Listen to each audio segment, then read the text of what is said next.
വിക്ടറും മാർട്ടിയും ആനന്ദും ദൂരെ പൂളിനടുത്തുള്ള ടേബിളിനടുത്തിരുന്ന് മദ്യപിക്കുന്നത് മാഗി നിരീക്ഷിക്കുകയായിരുന്നു. സ്വതവേ വായാടിയായ വിക്ടർ മദ്യപിച്ചു കഴിഞ്ഞാൽ അലമ്പനാണ്. പിന്നെ തല്ലുകൊടുക്കുകയും തല്ലുമേടിക്കുകയും പതിവാണ് അവൻ്റെ പതിവ്. അപ്പോൾ അവനെ പിടിച്ചു മാറ്റാൻ വേറെ ആർക്കും കഴിയില്ല. തൻ്റെ ദൃഷ്ടിവലയത്തിൽ നിന്നും അവൻ പുറത്തേക്ക് പോകാതെ അവൾ ശ്രദ്ധിച്ചു. മാഗിയുടെ മുന്നിൽ അവൻ അനുസരണയുള്ളൊരു പൂച്ചക്കുട്ടിയായി മാറും. ഓഫീസിൽ മാഗിയുടെ ബോസാണ് വിക്ടർ, പക്ഷെ പുറത്ത് അവളുടെ ദാസനാണവൻ. അവൾ ഒരു നിമിഷം അവനെക്കുറിച്ച് ഓർത്തിരുന്നു പോയി. മലയാളിയായ കേണൽ ഡെനിസിൻ്റെയും ആംഗ്ലോ ഇന്ത്യനായ ഗോവക്കാരി എമിയുടെയും ഒരേ ഒരു പുത്രിയായിരുന്നു മാഗി. നല്ല സ്വാതന്ത്ര്യബോധത്തോടെയാണ് അവളെ മാതാപിതാക്കൾ വളർത്തിയത്. ബോയ്ക്കട്ട് ചെയ്ത് ചെമ്പിച്ച തലമുടിയുമായി മുട്ടോളം എത്തുന്ന സ്കേർട്ടിലും ഷർട്ടിലും ചിലപ്പോൾ ജീൻസിലും മാത്രമേ അവൾ ഓഫീസിൽ പ്രത്യക്ഷപ്പെടാറുള്ളൂ. തൻ്റെ അടുത്തുമുള്ള ലുക്കിലും നടത്തത്തിലും അവൾ അഭിമാനിച്ചിരുന്നു. അവൾക്ക് സൗഹൃദങ്ങൾ കുറവായിരുന്നു. ഓഫീസിലെ മറ്റു പെണ്ണുങ്ങളെ മാഗി അടുപ്പിച്ചിരുന്നില്ല. വിക്ടറിൻ്റെ നവവധുവായ നിമ്മിക്ക് ബാംഗ്ലൂർ തീരെ ഇഷ്ടപ്പെട്ടില്ല. വിക്ടർ അവളെ നാട്ടിൽ കൊണ്ടാക്കി. അവളുടെ പഠനം തുടരാൻ അനുവദിച്ചു. മടങ്ങി വന്ന വിക്ടർ ആനന്ദിൻ്റെയും മാർട്ടിയുടെയും ഒപ്പം അവരുടെ ഫ്ലാറ്റിൽ താമസമാക്കി. നിമ്മി കോളേജിലേക്ക് മടങ്ങിപ്പോയതോടെ വീട്ടുകാർ വിരട്ടി മാറ്റി നിർത്തിയ നിമ്മിയുടെ പഴയ കാമുകൻ തിരികെ അവളിലേക്ക് മടങ്ങി വന്നു. നിമ്മി നിരന്തരമായി വിക്ടറിനെ വിളിച്ചു. വിവാഹമോചനം ആവശ്യപ്പെട്ടു. അവളുടെ വീട്ടുകാർ ഒന്നും അറിയാതെ നിമ്മിയെ വിക്ടർ നിയമപരമായി ഉപേക്ഷിക്കണം. പഠനം പൂർത്തിയാക്കിയിട്ട് അവൾ തൻ്റെ കാമുകനെ വിവാഹം കഴിക്കും. അതുവരെ വിക്ടർ എല്ലാം രഹസ്യമാക്കി വെക്കണം. ആനന്ദും മാർട്ടിനും മാഗിയുടെ കോളേജ് മുതലേയുള്ള സുഹൃത്തുക്കളാണ്. അവർ മൂവരും ഒരേ സമയത്താണ് ബാംഗ്ലൂരിലുള്ള ഒരു മൾട്ടിനാഷണൽ കമ്പനിയിൽ ജോലിക്ക് കയറുന്നത്. ആ സമയത്താണ് നാലാമനായ വിക്ടർ ആ സൗഹൃദ വലയത്തിലേക്ക് കടന്നു വരുന്നത്. ആദ്യമൊക്കെ വിക്ടർ അവൾക്കൊരു ശല്യക്കാരനായിരുന്നു. പെട്ടെന്ന് തന്നെ അയാൾ ആനന്ദിനെയും മാർട്ടിനെയും കയ്യിലേക്കെടുത്തു. തുടക്കത്തിലെ തന്നെ ആനന്ദിന് മാഗിയോടുള്ള ഇഷ്ടം വെറും സൗഹൃദമല്ല എന്ന് വിക്ടറിന് മനസ്സിലായി. പക്ഷേ മാഗിക്ക് അങ്ങനെ ആരോടും പ്രത്യേകിച്ച് ഒരടുപ്പവും ഇല്ലായിരുന്നു. ആനന്ദിനെ ഒഴിവാക്കാനും തൻ്റെ പ്രണയം തുറന്നു പറയാനും ഒരവസരം നോക്കിയിരിക്കുകയായിരുന്നു വിക്ടർ. അവരുടെ മദ്യപാന സഭയിൽ നിന്നും മാഗിയെ വിക്ടർ തന്ത്രപൂർവ്വം അകറ്റി. ടീം ലീഡറായ വിക്ടർ നല്ലൊരു പാട്ടുകാരനായിരുന്നു. ചിത്രരചനയും നൃത്തവും അവന് നല്ല പോലെ പഴങ്ങിയിരുന്നു. ഓഫീസിൽ എല്ലാവരും അയാളുടെ ആരാധകനായി തീർന്നു. മാഗി മാത്രമാണ് അയാളെ വെറുത്തിരുന്നത്. അവരുടെ ടീമിലെ ആകെയുള്ളൊരു മലയാളി പെൺകുട്ടി മാഗി ആയിരുന്നു. മാഗിക്ക് ആദ്യം മുതലേ ബോസായ വിക്ടറിനെ ഒട്ടും ഇഷ്ടമായില്ല. അവൾ ആനന്ദിനോട് അനിഷ്ടം തുറന്നു പറഞ്ഞെങ്കിലും അവൻ നിസ്സഹായനായിരുന്നു. പതിയെ ആനന്ദിനെയും മാർട്ടിനെയും അവൾ ഒഴിവാക്കി തുടങ്ങി. സുഹൃത്തായ അവളെ ഒഴിവാക്കാൻ അവർ തയ്യാറായില്ല, പ്രത്യേകിച്ച് ആനന്ദ്. അവൻ അവളോട് എന്നും ആരാധനയായിരുന്നു. ഒരു ഞാണിന്മേൽ കളിയിലൂടെ അവൻ മാഗിയെയും വിക്ടറിനെയും ഒന്നിപ്പിക്കാൻ ശ്രമിച്ചു. ഒടുവിൽ ആരും അറിയാതെ അവർ ഒന്നിച്ചു.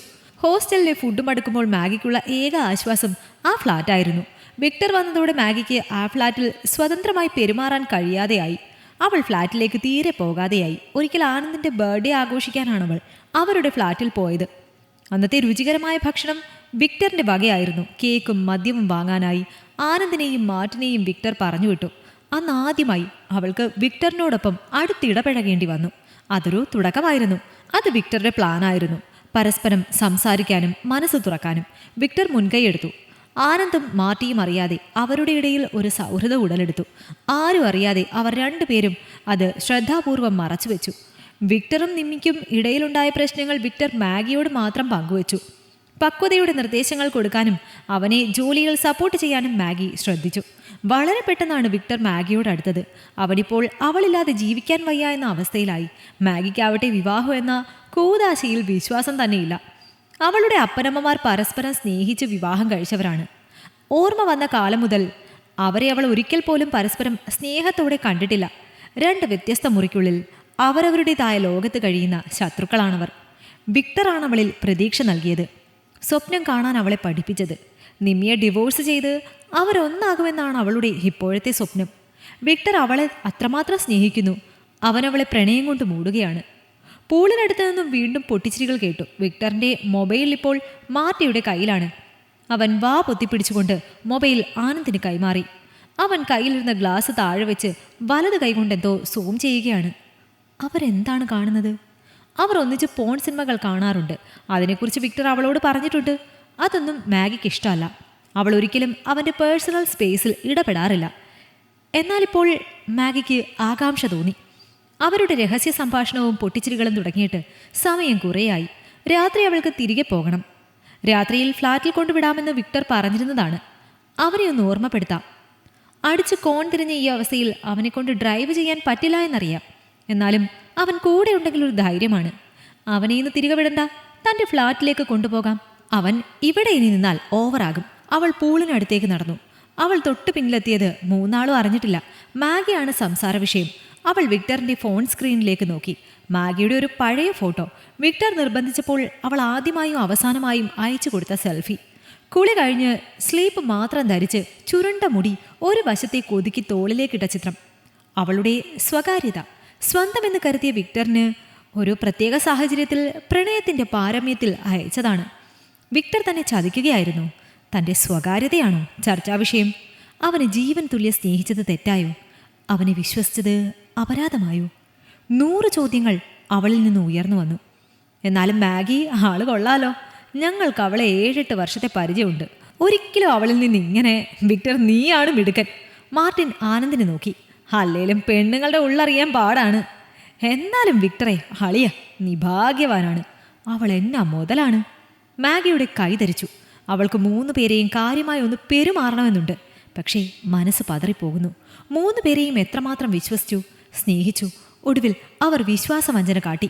മമ്മ പറഞ്ഞതാണ് ശരി, ആണിന് പെണ്ണിൻ്റെ ശരീരം മാത്രം മതി. അവൾ തിരിഞ്ഞു നടന്നതും കാർ സ്റ്റാർട്ട് ചെയ്തതും 3 പേരും അറിഞ്ഞില്ല. ഫ്ലാറ്റിലെത്തിയപ്പോഴേക്കും അവൾ പൊട്ടിക്കരഞ്ഞുപോയി. ഇതുവരെ അവൾക്കുണ്ടായിരുന്ന ആൽഫ ഫീമെയിൽ ഇമേജിൽ അവൾ തൃപ്തിയായിരുന്നു. ഉള്ളിൻ്റെ ഉള്ളിൽ സ്നേഹിക്കാനും സ്നേഹിക്കപ്പെടാനും കൊതിച്ചിരുന്നു. ആ ആഗ്രഹം സഫലമായത് വിക്ടറിലൂടെയാണ്. അവൻ്റെ സ്നേഹം ചതിയായിരുന്നുവെന്ന് ഇപ്പോഴാണ് മനസ്സിലായത്. അവളുടെ ഫോൺ റിങ് ചെയ്യാൻ തുടങ്ങി. വിക്ടറാണ്. ആനന്ദും മാർട്ടിനും മാറി മാറി വിളിക്കുന്നു. അവൾ തുടർച്ചയായി ഫോൺ കട്ട് ചെയ്തു. മണ്ടത്തരമാണ് കാട്ടുന്നത്. ഫോൺ അറ്റൻഡ് ചെയ്യുന്നതാണ് ബുദ്ധി. ഇല്ലെങ്കിൽ തന്നെ കാണാതെ അവർ പോലീസിൽ അറിയിക്കും. പോലീസ് അന്വേഷിച്ചു വരും. അടുത്തുള്ള ഫ്ലാറ്റിലൊക്കെ അറിഞ്ഞ് തനിക്ക് നാണക്കേടാകും. അവൾ അടുത്ത കാൾ വന്നതും ചാടിക്കയറി പറഞ്ഞു, വിക്ടർ, ഞാൻ ഫ്ലാറ്റിലെത്തി. തിരക്കി വരണ്ട. ബ്രേക്കപ്പ്. മാഗി ഫോൺ കട്ട് ചെയ്തു. അവൾ വസ്ത്രം മാറാതെ സോഫയിൽ കിടന്നു. ഇന്നിനി ഉറങ്ങാൻ കഴിയില്ല. ഒരുപക്ഷെ അവർ മറ്റെന്തെങ്കിലും കാര്യമാണ് പറഞ്ഞതെങ്കിൽ, ആ ഫോട്ടോ അവൻ്റെ സ്ക്രീൻ സേവർ ആയിരുന്നുവെങ്കിൽ. പക്ഷേ ആനന്ദ് വിശേഷിപ്പിച്ച മുതൽ ആരാണ്? താനും വിക്ടറും തമ്മിലുള്ള റിലേഷൻഷിപ്പ് അവർക്കറിയില്ലല്ലോ. 1/2 മണിക്കൂർ കഴിഞ്ഞ് കാണും. മയക്കം കണ്ണുകളിലെത്തിയതും ഡോർബെൽ മുഴങ്ങി. വിക്ടറാകും. സ്ഥിരം സന്ദർശകനായതുകൊണ്ട് സെക്യൂരിറ്റി കടത്തിവിട്ടതാകും. ഡോറ് തുറക്കാതിരുന്നാൽ അവൻ അവിടെ ഒരു സീനുണ്ടാക്കാൻ സാധ്യതയുണ്ട്. വാതിൽ തുറന്നത് 3 പേരും കൂടി തള്ളിക്കയറി വന്നു. എന്തിനാണ് മാഗി എന്നോട് പറയാതെ? നീ ഇല്ലെങ്കിൽ ഞാൻ പിന്നെ ജീവിച്ചിരിക്കില്ല. വിക്ടർ മദ്യലഹരിയിൽ കരയാൻ തുടങ്ങി. മാഗി അവനെ തള്ളി സോഫയിലേക്കിട്ടു. അവൾ അവൻ്റെ ഫോൺ പിടിച്ചു വാങ്ങി. എൻ്റെ ഫോട്ടോ നീ എന്തിനാണ് പ്രദർശിപ്പിച്ചത്? നിന്നോടുള്ള വിശ്വാസത്തിൽ, നമ്മുടെ സ്വകാര്യതയിൽ ഞാൻ എൻ്റെ ഭാവി വരനായി അയച്ചു തന്നതല്ലേ? അതിന് ഞാനെന്ത് ചെയ്തു? നിമ്മിയുമായുള്ള വിവാഹമോചനത്തെക്കുറിച്ച് ഇവരോട് ഞാൻ പറഞ്ഞു. നമ്മുടെ ഇഷ്ടത്തെക്കുറിച്ച് ഞാൻ ഇവരോട് പറഞ്ഞു. ഇവർ വിശ്വസിച്ചില്ല. നീ എൻ്റേതാണെന്ന് തെളിയിക്കാൻ ഞാൻ പറഞ്ഞതെല്ലാം ഇവർ നിഷേധിച്ചു. നീ ആൽഫ ആണെന്ന്. പിന്നെ ഞാൻ എന്തു ചെയ്യും? നീ എൻ്റേതാണെന്ന് എനിക്ക് ഈ ലോകത്തെ അറിയിക്കണമായിരുന്നു. ഞാൻ നിന്റെ ഒരു ചിത്രം തപ്പിയതാണ്. ആകെ ഉണ്ടായിരുന്നത് ഈ ഫോട്ടോ ആണ്. അവർ പറഞ്ഞത് നമ്മൾ മെയ്ഡ് ഫോർ ഈച്ച് അതർ ആണെന്നാണ്. ഇല്ല, ഞാൻ നിന്നെ വിശ്വസിക്കില്ല. നീ എന്നെ ചതിക്കുകയായിരുന്നു. ഇതുവരെ നിശബ്ദനായിരുന്ന ആനന്ദ് ഇടപെട്ടു. എൻ്റെ പൊന്നു മാഗി, അവനെ ഒന്ന് വിശ്വസിക്ക്. അവൻ നിന്റെ സ്നേഹത്തെക്കുറിച്ചും നിന്നെ വിവാഹം ചെയ്യുന്ന കാര്യമാണ് പറഞ്ഞത്. അവന് നിന്നെ പ്രപ്പോസ് ചെയ്യാൻ ഒരു തീം വേണമെന്ന്. അതാണ് ഞങ്ങൾ ഡിസ്കസ് ചെയ്തത്. അവൻ്റെ സ്നേഹത്തെ മാത്രമല്ല, ഞങ്ങളുടെ സൗഹൃദത്തെയും നീ തെറ്റിദ്ധരിച്ചു. അവൾ മാർട്ടിനടുത്തേക്ക് നടന്നു. ഇതൊക്കെ സത്യമാണോ മാർട്ടിൻ? സത്യമാണ് മാഗി. നീ എങ്ങാനും തള്ളി പറഞ്ഞാൽ ഈ ചെറുക്കൻ ആത്മഹത്യ ചെയ്യും. അത്രയ്ക്കും അവന് നിന്നെ ഇഷ്ടമാണ്. അവൻ നീ സംശയത്തോടെ നോക്കരുത്. നിനക്ക് ദ്രോഹം ഉണ്ടാകുന്നതൊന്നും ഞങ്ങൾ ചെയ്യില്ല. അപ്പോൾ എന്നെ മുതലെന്ന് ഇവൻ പറഞ്ഞതോ? സോറി, അങ്ങനെ ഞാൻ പറഞ്ഞിരുന്നോ? മദ്യലഹരിയിൽ പറ്റിയതാ. വേറെ വാക്ക് കിട്ടിയില്ല. ഉള്ള കെട്ടിറങ്ങിപ്പോയി. ഇനി ഒന്നേന്ന് തുടങ്ങണം. മതി മതി, ഇന്നത്തെ കോട്ട കഴിഞ്ഞു. 3 പേരും മര്യാദയ്ക്ക് സ്ഥലം വിട്ടോ. 3 പേരും പോകാനായി എഴുന്നേറ്റു. മാഗി, ഞങ്ങൾ നാളെ ഗോവയ്ക്ക് പോകുന്നു. തൻ്റെ പപ്പയെയും മമ്മിയെയും കണ്ട് അനുവാദം മേടിക്കാൻ. അതൊന്നും വേണ്ട. എനിക്കൊന്നും കൂടി ഈ വിവാഹത്തെക്കുറിച്ച് ആലോചിക്കാനുണ്ട്. ഇനിയെന്താ ആലോചിക്കാൻ?